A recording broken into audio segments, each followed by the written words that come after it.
portanto, é uma causa que nos deve unir a todos e quando sabemos que cada vez temos menos possibilidades de o fazer, que cada vez as dificuldades, os obstáculos que se levantam aí são maiores, eu acho que ainda devemos estar mais unidos em torno dessa causa. E quando partes, isso é engraçado, essa ideia de causa, tu quando partes para uma grande reportagem, a tua ideia, ou seja, é um sentido de missão, de eu quero contar esta história, ou tens outros objetivos?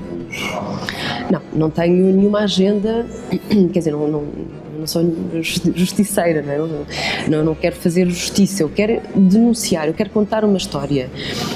Claro que, se tu sabes, por exemplo, no caso de Angola, ou sei lá, quando fui a Gaza, são temas que eu já acompanho há algum tempo e na qual, obviamente, não vamos dizer que tu achas que o peso de Israel ou dos palestinianos é igual, não é?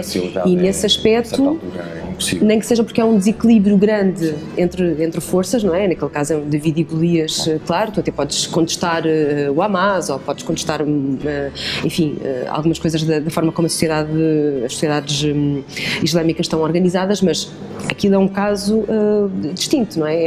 Gaza, por exemplo, é uma prisão a céu aberto, que é recorrentemente bombardeada, onde as pessoas estão impedidas de sair, há uma grave crise humanitária.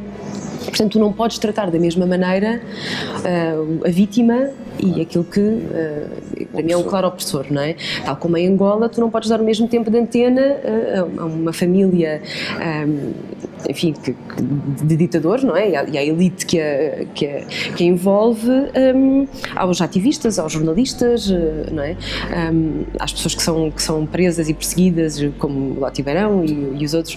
Portanto, eu acho que tu levas sempre um enquadramento, não é? Quando vais para essas coisas, e é importante que assim seja, porque senão seríamos críticos, o que também não faria sentido. Agora, o importante é tentar, tendo em conta os desequilíbrios que já existem no terreno, tentar dar voz aos dois lados. Mais sóbrio possível. E esclarecer, no fundo, trazer alguma luz, não é? àquele tema. Eu acho que é isso que nos deve mover. Destes anos todos, sentes que as tuas peças têm esclarecido? O Marcelo Rebelo de Sousa, o nosso presidente, disse uma coisa interessante há uns tempos em que o verdadeiro jornalismo é aquele que combate a indiferença. Tens sentido que as pessoas que veem as tuas peças ficam menos indiferentes a estes temas? Porque são temas com muita história, que nós já vimos de várias formas e as coisas parecem não alterar-se. Tenho. Nem sempre, claro, depende dos temas, mas Angola foi um caso representativo disso, porque de facto nunca uma equipa de jornalistas portuguesa tinha andado assim pelo país a contar as histórias daqueles que não têm voz, que normalmente não conseguem chegar aos jornalistas, porque lá ninguém lhes põe o microfone à frente, não é? E de facto falava-se muito de Angola cá, mas era numa perspectiva de a família do José Eduardo dos Santos, as relações económicas, a ida de um ministro lá, mas e não é que as pessoas não soubessem que havia pobreza em Angola, como há genericamente em toda a África, mas surpreendeu-me muito a reação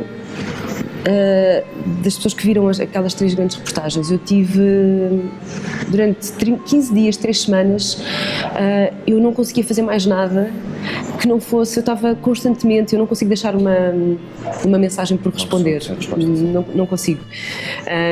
Se mesmo que for muito crítico, há coisas que, há ali um limite a partir do qual, se as pessoas estão a dizer coisas disparatadas, coisas absurdas, coisas insultuosas, aí não entro por aí, mas mesmo que seja uma opinião contrária, desde que seja uma opinião educada e bem fundamentada, para mim também tem validade.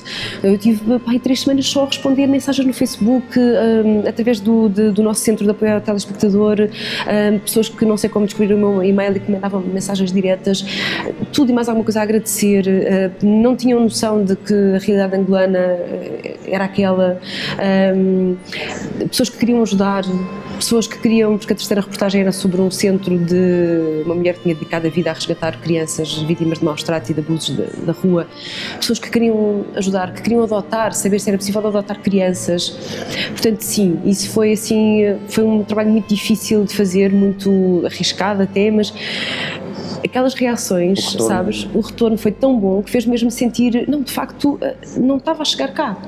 sabes, aquilo que seria óbvio para algumas pessoas, se calhar mais interessadas pelo tema, mas percebi que para a generalidade das pessoas, Angola era uma realidade desconhecida. Isso foi ao mesmo tempo uma surpresa e foi uma enorme satisfação perceber que o jornalismo caminha para aí, para o conteúdo especializado que o comum do cidadão não está tão, ou seja, está saturado das mesmas notícias, mas se calhar vai conseguir pagar por um conteúdo especializado que não é tão próximo da sua realidade?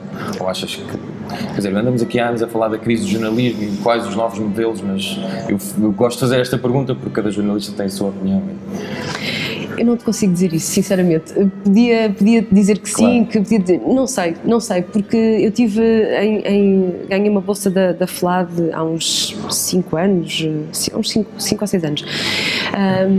E estive em Washington um mês, foi assim, uma situação também muito privilegiada, enfim, fazer uma formação com pessoas de topo de várias áreas do jornalismo norte-americano, que está muito à frente do nosso, há muito tempo já que investe, começou a preparar o terreno para esta coisa do jornalismo online, não é? Das pessoas terem que pagar pela informação, etc. E a verdade é que, por mais que isto estude, por mais que isto se prepare, há aqui um lado de incógnita, não é? Na forma como as pessoas reagem ao jornalismo e à forma como lidam com as notícias e mesmo à forma como o próprio jornalismo está a mudar diariamente, que eu acho muito difícil... Arranjar uma solução, ou seja... Não sei, eu acho que a única coisa que eu te consigo dizer é que, e que nós temos essa confirmação na SIC, as pessoas gostam de ver bons trabalhos jornalísticos. E quando eu digo bons trabalhos jornalísticos, pode ser uma peça de jornal que implica um bocadinho mais de investimento, e está um bocadinho mais bem desenvolvida, ou mais desenvolvida e mais bem feita, ou uma grande reportagem. As grandes reportagens, então, é sempre, percebes? Não há dúvida. Uma grande reportagem, sobretudo se for uma grande reportagem de um tema um bocadinho mais fora de vulgar. Mas nem é preciso. Outro dia fizemos uma sobre o Maio de 68, que é um tema do qual eu acho que, quer dizer, já não há de haver assim muita coisa para dizer.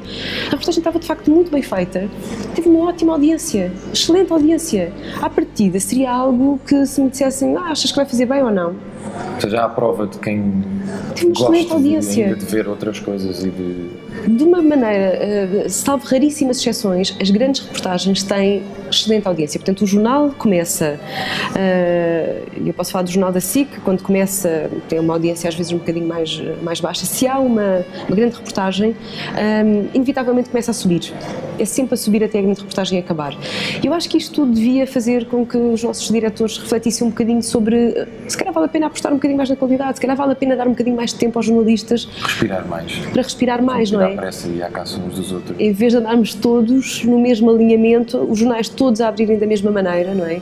Eu lembro-me de nós nos sentarmos, sei lá, uns 15 anos ou 20 anos na redação da SIC, todos atrás do pivô.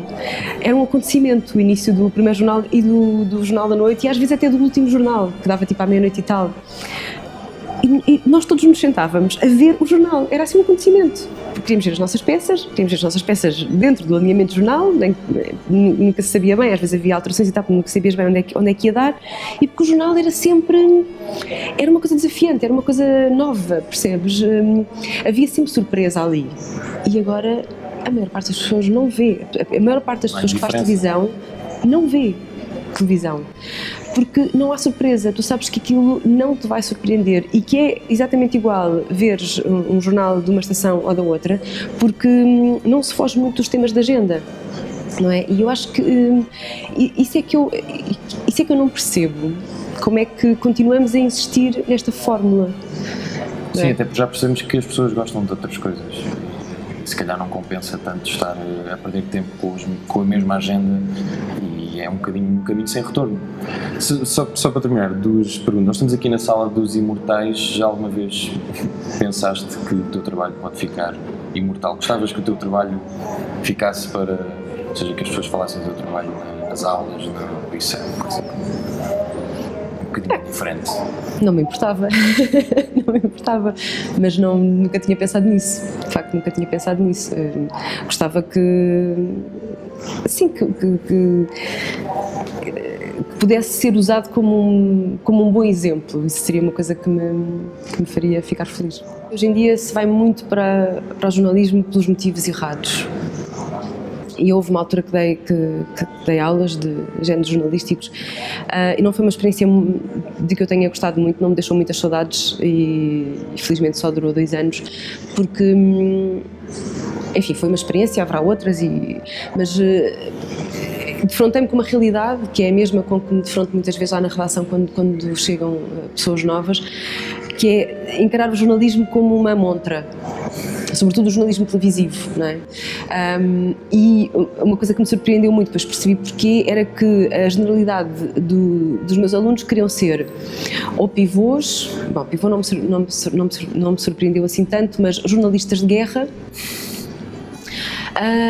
ou apresentadores. Tudo o resto é menor, não é? Tudo o resto é menor, portanto, e eu pensava, mas jornalistas de guerra, mas isso é um trabalho extremamente arriscado, vocês acham que vão chegar à redação e passado uma semana vão para o Iraque. E depois percebi, porque eles começaram assim a dizer por meias palavras, porque se aparece muito também.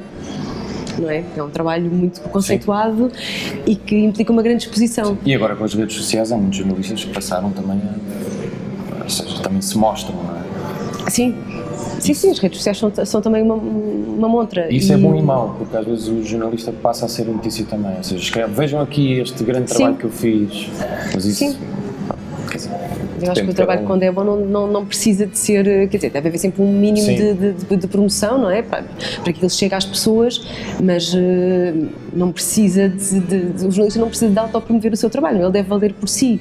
E a verdade é que eu acho que hoje em dia as coisas estão um bocadinho pervertidas nesse sentido, em que, e a culpa não é só desta malta que acaba os cursos e que vai já com este objetivo, é também das redações porque promovem, porque a verdade é que havendo muito menos jornalistas, havendo muito pouco tempo a fazer as coisas, sobretudo em televisão, aquilo que rende mais são os diretos, não é? E qualquer pessoa que veja a televisão hoje em dia percebe que a quantidade de diretos por comparação com as peças é completamente desproporcional. E o direto não precisas de investir muito, não é? Chegas lá, ligas aquilo e tal, hoje em dia é super fácil com uma mochila, nem sequer precisas estar a mandar o carro direto e tal, que está super facilitado e qualquer pessoa que tenha a mínima desenvoltura em frente às câmaras consegue fazer um direto de televisão. Não precisas de investigar muito. Só precisas de ter alguma descontração, alguma desenvoltura e vá lá, e tens um jornal de 1h30 feito com 5 ou 6 diretos, percebes? Mas enfim, eu não quero parecer uma velha do Restelo. Sim, não. Os nossos antigos combatentes que lutaram por nossa independência, o que vamos fazer? Se o país está assim, será que eles morreram por isso? Para nos ver a sofrer? Meu país, psicologicamente, diz que é independente. Fisicamente não está independente. Estamos sofrendo muito.